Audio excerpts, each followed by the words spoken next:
오늘은 은혜라는 제목을 가지고 같이 우리 성도님과 나누려고 합니다. 여러분, 오늘 바울이 고백했습니다. 내가 나 된 것은 누구의 은혜라고요? 하나님의 은혜라고요. 예. 여러분, 그러면 이제 우리가 먼저 생각해 볼 거, 하나님의 은혜. 은혜가 뭐예요? 은혜. 질문하면 대답 안 할 줄 알았어요. 예. 오후니까 여러분들 조금 더 자유롭게 좀 편하게 예배를 들으셨으면 좋겠고, 자, 은혜라는 것에 너무 긴장 안 하셨으면 좋겠고요. 은혜가 뭡니까? 아까도 얘기했지만 하나님의 선물이란 뜻이에요. 선물. 선물이란 뜻이 은혜인데 이거를 이제 헬라 말로 카리스라고 합니다. 카리스. 한번 해볼까요? 카리스.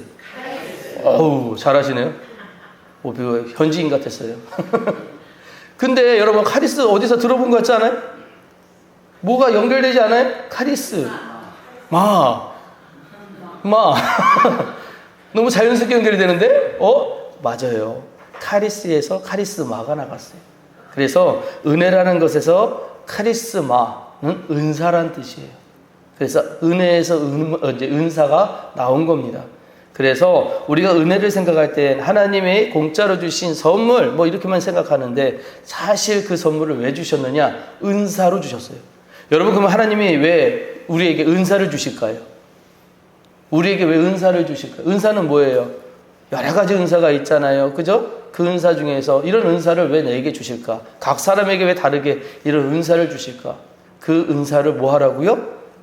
살리라고요. 예, 다른 사람 살리고 전도하고 교회를 세우라고 주시는 게 은사예요. 그러면 보세요. 교회 안에 이렇게 찬양을 잘하는 사람도 있고 또한 섬김을 잘하는 사람도 있고 또 의외로 청소를 잘하는 사람도 있어요. 제가 왜 의외라고 했냐면 저는 청소를 못해요. 예. 저랑 아내랑 좀 다른 게 있습니다. 우리 사모랑 아내가 좀 다른 게 있어요. 뭐냐면 사모는 치워놔야 일을 해요. 근데 저는 치우면 일을 못해요. 왜냐하면 이런 것들이 있어요. 그러니까 제가 공부를 하다 책을 보다 보면 이렇게 펴놓고 나면 그거를 여기다 놓은지 언제지 저는 다 알거든요. 근데 외부 사람이 들어와 보면 왜 이렇게 지저분하니? 그러니까 어디니까 이걸 치워야 되네. 그럼 치우면 저는 잃어버려요. 거기 있어야 기억이 돼요. 이런 공간 감각이 있어야 되는데 이게 좀 다르거든요. 야, 그러면 다르니까 당신 이렇게 해야 돼. 맞아요, 틀려요? 아니요. 여러분, 제가 얘기하고 싶은 건 뭐냐면 물론 집안에 살다가 보면 맞춰가야 되는 것도 있지만 다름이에요. 다름은 틀린 게 아니에요. 인정할 줄 아셔야 된다는 거예요. 어떤 부부가 나와서 얘기를 하더라고요. 자기네들이 초반에 한 10년까지 열심히 싸웠대요. 그런데 언제부터 안 싸웠냐고 그러니까 한 30년 되니까 안 싸우더래요. 여러분 30년 다 되셨잖아요? 안 됐어요? 30년 되니까 안 싸우더래요. 그럼 어떻게 해서 왜 안 싸우게 됐냐 그랬더니 10년까지는 내가 저 사람을 고치려고 엄청 노력을 했대. 저 사람이 좀 고치자 이렇게 해가지고 그러니까 엄청 요구도 많이 하고 그냥 뭐 윽박도 많이 지어보고 하여튼 싸우기도 되게 싸웠는데 안 고쳐지더라는 거예요. 그래서 10년 넘어갈 때 무슨 생각이 들었냐면 그렇구나 하고 인정하기 하기 시작했대요. 그래서 30년쯤 되니까 뭐가 되냐면 그러려니 하대요. 무슨 얘기인지 이해가 되시죠? 살아보신 분들은 이해가 되실 거예요. 초반에는 고치려고 했는데 나중엔 그렇구나가 되고 나중엔 그러려니 한대요. 그렇게 되다 보니 싸우지 않는다는 거예요. 여러분, 제가 하는 게 이게 뭐냐면 다름을 인정하게 된 거예요. 틀림을 인정하게 된 거예요. 사람이라는 게 하나님께서 주신 재능과 달란트가 다 다르거든요. 은사를 다르게 주신 이유는 뭐냐면 합쳐져서 하나가 되기 위하여 다른 부분들이 있다라는 것을 인정하기 위하여 은사를 달리 주신 것이지 그 또 은사가요 다른 사람을 세우는 것뿐만 아니라 교회를 세우는 데도 사용되잖아요. 그렇죠? 그 다름들이 모여서 하나가 되는 거예요.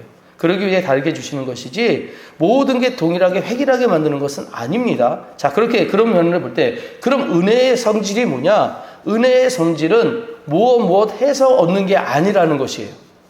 우리가 노력해서나 뭔가 대해서 최선을 다해서 얻는 게 아니라 그렇게 되어지는 거예요. 그러니까 하나님이 그렇게 이끌어 가신다는 거예요. 그래서 은혜를 받은 사람들은 어떻게 살아가느냐? 주로 내가 무엇인가를 요구해서 그것들을 통치시키는 게 아니라 받은 그것에 감사해서 감동으로 살아가요. 감사로 살아가요. 예, 은혜 받은 사람들의 태도가 그렇게 바뀌어요. 이전에는 내가 이만큼 했으니까 결론을 얻어야 돼. 결과를 얻어야 돼. 그래서 그렇게 되지 않으면 속상해하고 힘들어하고 막 그래요. 그런데 은혜 받은 사람들은 바꾸래요. 그게 아니에요. 이미 주어진 것을 보기 시작하니까 나머지 것은 다 더하여 주시는 거예요. 여러분, 하나님이 우리에게 은혜를 주셨다라고 했을 땐 우리가 은혜를 얻는 게 아니에요. 은혜 주셔야 돼요. 하나님 이거 받아야 돼요. 이렇게 가는 게 아니라 주신 건 먼저 따져보는 거예요. 그럼 내가 뭘로 은혜를 합쳐? 아, 오늘 눈 떴네. 오늘 내가 교회 나왔네. 오늘 내가 하나님 섬겼네. 여기부터 시작인 거예요. 그러면 하나님이 놀랍게요. 그 은혜가 더 커지게 만드세요. 아, 이것도 감사의 조건이었구나. 저것도 감사해야 될 조건이었구나. 저 이렇게 계속해서 감사의 조건을 늘어가게 하셔요. 그게 진짜 은혜예요. 그 은혜를 체험하고 아는 사람이 누구였냐? 바로 바울이었다는 거예요. 이 바울이요 지금 뭐라고 얘기하냐? 야, 나의 나된 것은 내 능력이 아니야. 하나님 뜻이야. 하나님이 이렇게 하신 거야. 자, 그래서 9절 말씀에 이 바울이 이렇게 되고 나니까 자기를 돌아보서 이렇게 얘기합니다. 나는 사도 중에 가장 작은 자라. 여러분, 이건 진짜 바울이 겸손해서 나온 얘기예요. 바울은요, 가말리엘 그 제자였습니다. 가말리엘이라고 하면 당시에 굉장한 학식자예요. 그 자 밑에서 배웠다라고 했을 때는 이는 대단한 사람이에요.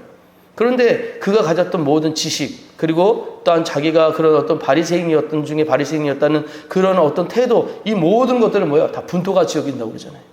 다 버릴 거래요. 난 이것들 쓸모없어.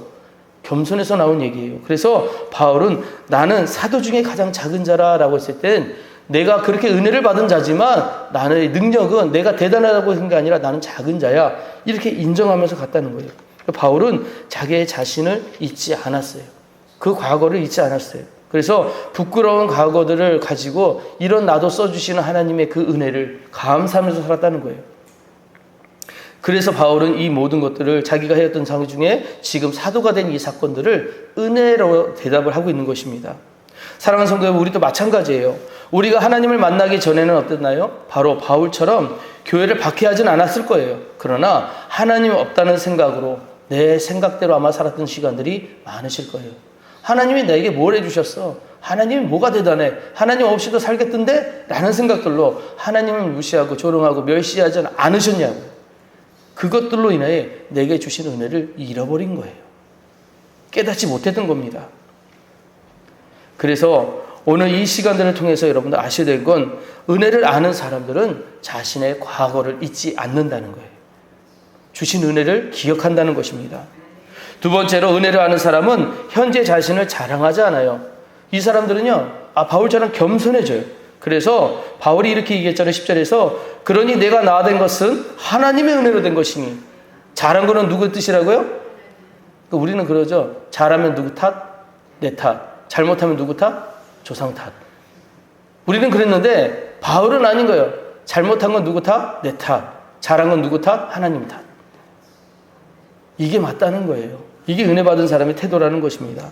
그래서 부족하고 연약한 나지만 하나님은 그런 사람을 들여다가 쓰셨다. 그리고 나를 세우셨다. 근데 여러분, 이 모습들 중에 우리가 기억해야 되는 것은 여러분 혼자가 아니에요. 이렇게 서로 하나가 되고 협력하고 이루어질 수 있는 교회를 주신 거, 옆에 내 이웃을 주신 거, 이게 얼마나 귀한 일인지 몰라요. 한 장로님이 은퇴를 앞두고 오랫동안 사용하던 성경책을 정리하고 있었습니다. 성경책은 많이 낡아 있었습니다. 밀지도 많았고 여기저기 작은 메모가 적혀 있었습니다. 그런데 성경책 뒤쪽에 빈 페이지에 사람들의 이름이 빼곡히 적혀 있었습니다. 자녀들의 이름, 교회, 성도들의 이름, 사업 때문에 만났던 사람들의 이름, 오래전에 세상을 떠난 부모님의 이름도 있었습니다. 아들이 물었습니다. 아버지, 이 이름들이 무엇이에요? 장로님이 대답했습니다. 내가 힘들 때 나를 위해 기도해 준 사람들이고 내가 기도했던 사람들이란다. 잠시 후 장로님이 성경책을 바라보며 이런 말을 했다고 합니다. 젊었을 때는 내가 열심히 살아서 여기까지 온 줄 알았다. 그런데 나이가 들어서 돌아보니까 아니더라. 내가 모르는 곳에서 나를 위해 기도해 준 사람이 있었고 넘어질 때 붙잡아 준 사람이 있었고 무엇보다 하나님이 나를 놓지 않으셨더라. 그리고 조용히 말했습니다. 내가 하나님을 잘 믿어서 여기까지 온 것이 아니야. 하나님이 나를 버리지 않으셔서 여기까지 올 수 있었던 것이야.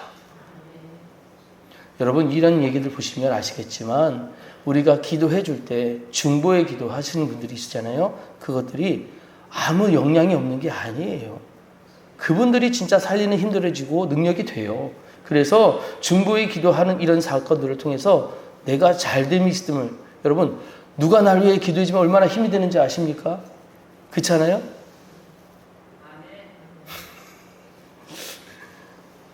어려운 얘기예요 제가. 아니죠? 얼마나 힘이 되는지 아세요? 여러분들이 저 위해서 기도해 준다고 할 때 저도 힘이 돼요. 제가 여러분들 위해서 기도해 줄 때 여러분들도 힘이 되시리라 믿습니다. 그래서 저는 오늘 아까 제가 갑자기 그 생각이 들더라고요. 주일날 보면은 못 뵙는 분들이 계시잖아요. 가끔 못 뵙는 분들이 계시잖아요. 그죠? 그래서 내가 이분들을 주중이라도 찾아가서 한 번씩은 얼굴을 봐야 되겠다 이런 생각이 들어요. 부담일까요? 아니 좀 만나고 싶어. 왜? 일주일 동안 잘 살았는지 궁금하고 하나님 앞에서 바로 서 있는지 궁금하고. 왜 이런 마음이 들까? 예, 목사 마음이더라고요. 근데 목사 마음이 제 마음이겠어요? 하나님도 그러시다는 거지. 여러분 보고 싶으시다니까요. 여러분 만나고 싶으시다니까요. 여러분 기도 들으신다니까요. 하나님 그런 분이십니다. 바울이 은혜를 받았으니 바울 또한 이렇게 얘기를 해요. 나 아무것도 하지 않아도 돼. 이렇게 말한 것이 아니에요. 오히려 은혜를 끼치고 더 열심히 살아야 된다라고 이야기하고 있는 것입니다. 그래서 의무감 때문에 하는 게 아니에요. 내가 이것을 꼭 해야 되니까 어쩔 수 없어서 아니에요. 감격 때문에 하는 거예요. 제가 목사로서 살아가는 거요. 열심히 하려고 하는 거요. 예, 이 모든 것들이 의무로 한다면 저 쓰러집니다. 못해요. 근데 감격 때문에 하는 거예요. 그 정탑에서 떨어졌는데도 살았는데, 그 물에 빠졌는데도 살았는데, 그 여러 가지 사건들 가운데서도 아직까지 여기 서 있는데 저 은혜 때문에 사는 사람이에요. 그래서 하는 거예요. 여러분 이게 제 고백만 되겠냐고요. 여러분 인생 돌아보세요. 하나님이 여러분들에게 그런 역사 없으셨나요? 아니요. 다 있으셨어요. 내가 기억지 못해서 그래요. 내가 깨닫지 못해서 그래요. 바울은 자기가 수고한 그 모든 행동이 맞아도 이것도 은혜라고 고백을 해요. 그래서 바울은 그 고백이 한 단계 더 깊어지는데 내가 모든 사도보다 더 많이 수고하였으나 라고 얘기해요. 맞습니다. 바울은 그 사도들의 이야기들 보면 다른 사도들의 이야기보다 훨씬 더 많은 이야기들이 나와요. 그것은 바울이 그만큼 더 열심을 다했다는 내용의 반증이기도 해요. 그런데 그 모든 것을 이렇게 얘기를 해요. 내가 한 것이 아니요 오직 나와 함께 하신 하나님의 은혜로다. 바울이 그렇게 할 수 있었던 것은 바울의 능력이 아니라 하나님의 은혜로 그렇게 할 수 있었다라고 이야기하는 것입니다. 자, 여러분, 그러면 우리가 해야 되는 것들이 있어요. 우리가 은혜를 알았어요. 그렇다면 은혜의 감격을 잃지 않으시도록 노력하셔야 돼요. 할렐루야. 신앙생활을 오래 하다 보면 가장 조심해야 될 것이 있습니다. 그것이 바로 익숙함이에요. 그래서 처음 예수님 믿었을 때 여러분 한번 기억을 해보십시오. 여러분 어떻게 처음 나오셨어요? 다들 상황들이 다르시니까 뭐 다 얘기 안 하셔도 돼요. 안 시킬게요. 예, 상관은 없지만 어쨌든 여러분들 각 생각은 해보셔야 돼요. 내가 언제 예수님 처음 믿었지? 저 같은 경우는 모태신앙이니까 예수님 믿은 시기를 잘 모를 수도 있어요. 그렇죠? 근데 저는 확실히 알아요. 언제인지 아세요? 그 죽음에서 벗어났을 때. 나 살려주셨구나 깨달았을 때. 예, 저는 확실히 그때가 있어요. 알아요. 그런데 모르고 넘어갈 수도 있겠다라는 생각이 드는 게 그게 하나님 은혜인지 모르면 모르고 넘어가는 거예요. 그럴 때가 있어요. 여러분, 그럴 때 우리 뭐 해야 되는지 아세요? 그 감격 잃지 않게 노력하셔야 돼요. 그럼 이걸 깨닫게 해주시는 분이 누구시냐? 성령님이시라는 거예요. 하나님 생각나게 해주세요. 성령님 도와주세요. 내가 인생을 살다가 보니까 바쁨 속에서 하나님 사랑 잃어버릴 때 있습니다. 나 좀 깨닫게 해주세요. 기억나게 해주세요. 그렇게 마음 잡으시고 생각하셔야 된다는 얘기예요. 여러분 가장 힘들었을 때 여러분을 도와주시는 분은 부모님까지도 아니에요. 여러분 성령님 하나님이시라는 거예요. 하나님이 여러분 가장 힘들 때 옆에 계십니다. 하나님이 여러분들의 최고 어려운 그 상황에서 여러분을 지켜보고 계십니다. 여러분과 함께 동행하고 계셔요. 그래서 언젠가 우리 인생을 마치고 하나님 앞에 서는 날 우리가 모두 살아온 이 세월들을 돌아보며 이렇게 고백할 수 있기를 바라요. 주님, 돌아보니 은혜 아닌 것이 하나도 없습니다. 주님 돌아보니 감사 아닌 것이 하나도 없습니다. 이렇게 고백할 수 있는 우리 귀한 인사교회 성도 되시기를 주님 이름으로 축복합니다.